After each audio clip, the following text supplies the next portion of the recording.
Lord Royce arrives at King's Landing but Gendry is ready. The Baratheons have 10,000 soldiers plus 5,000 Crownlanders, all in all 15,000 in comparison of the 20,000 Vale men. The Vale men attack at night wanting to take the Baratheons at surprise. Lord Jon Royce's plan is to strike first and scatter the Baratheon formation, knowing that the charge of his cavalry would test the resolve of the Baratheon soldiers while they are at sleep. But King Gendry Baratheon's army wasn't really at sleep but acted that way to fool Jon Royce. King Gendry secretly ordered his men in an defensive formation. Spikes was put in every corner ready for the enemy cavalry. Lord Royce ordered the charge of the entire cavalry. The sounds of thousands of horses charging was something to remember. Lord Royce himself led the charge as well as the other Vale lords. Once the Knights of the Vale was close to the spikes, Sir Davos gave the signal to the archers to loosen their arrows. The Knights of the Vale fall in the trap and thousands of horsemen falls from their horses dead or injured by spikes or arrows. The cavalry charge became an unorganized charge. Lord Royce lost momentum and King Gendry ordered a counter-attack. The armies clashed and the first phase was the most intense. It inflicted heavy losses on the Vale army.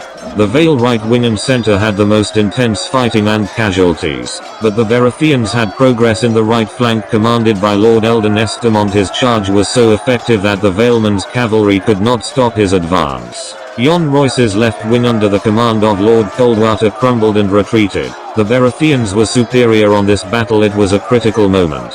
Part of the defeat was close, but before Gendry's forces could quickly rush against Lord Royce's center and surround them, the commander of King's Landing, Podrick Payne, led the Stark garrison plus the city watch right ahead to King Gendry's camp. While King Gendry's forces was chasing the Vale men, he found himself suddenly surrounded by enemy forces. Lord Eldon Estamont got word of what happened and orders his men to ride back to the king's camp, leaving the Vale left wing and center safe for now. Lord Royce could see that his left wing retreated but couldn't understand why the Baratheon right wing didn't chase them or attack his center. He took advantage of the moment and ordered an organized retreat from the battlefield. The Baratheon forces followed Lord Estamont and moved towards their king's tents.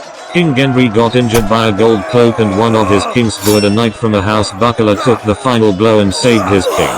Podrick Payne is furious because if the Vale men have waited a little bit he would have killed or captured King Gendry. He orders a retreat to the capital and closes the gates. King Gendry orders his men to retreat because it's too foggy and don't want his men to get surprise attacked again. The battle is over. It was a draw. No one really won this battle. Lord Royce lost up to 9,000 to 10,000 men, and Gendry lost proximately 7,000 men. King Gendry camps at Mallory and Lord Royce sent riders to his scattered men to fall back to Maidenpool.